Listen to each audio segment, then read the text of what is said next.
Canlar bu zimistan din canı canımdan bahar çıllayman tiller gitsin oğlan şırdak ah halimden bahar çıllayman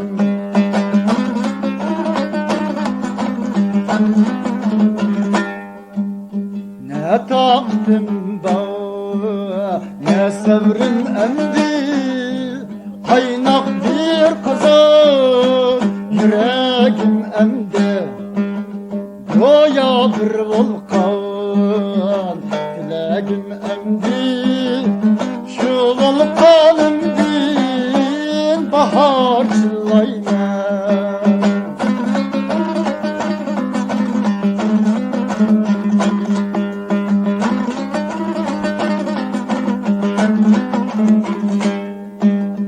ölümden artık yığlap oldurmak miras biti bu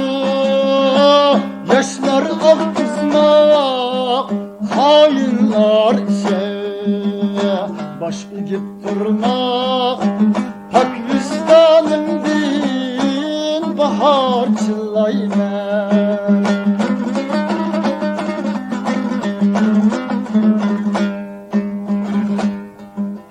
bahar çıllayman zimistandıma dilim zincirge bağlangandıma kökrek neyze kadalgandıma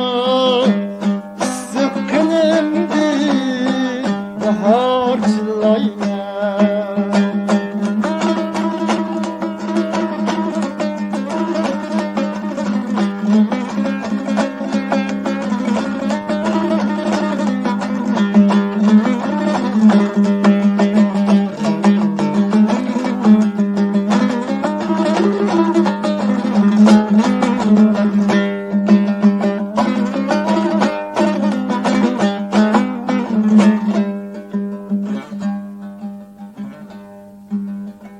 Dilegim bügen, hıyaldin yüksek Dilek dağda attı köp çiçek Hıyaldin artık taşkın bu dilek Küreşcan kandı bahar çıllayman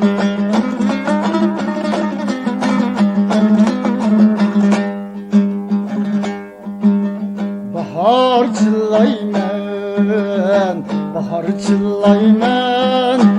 Halik bəxtige bir yar dileyman Arzuyum bahar, ümidim bahar Undin özgige köngül bilmeyman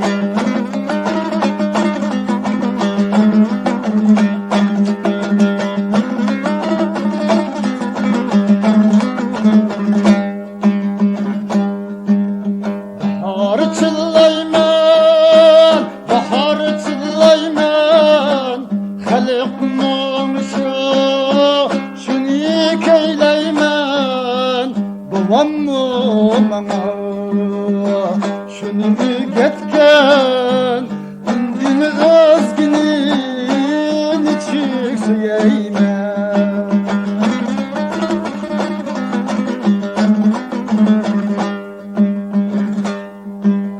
bahar çıllayman tiller keçsin meyli tozsun ömür gonçsi razı men şünden hiç arman yok. Bulalısam ben Halık muhse bahar çıllaymen, bahar çıllaymen.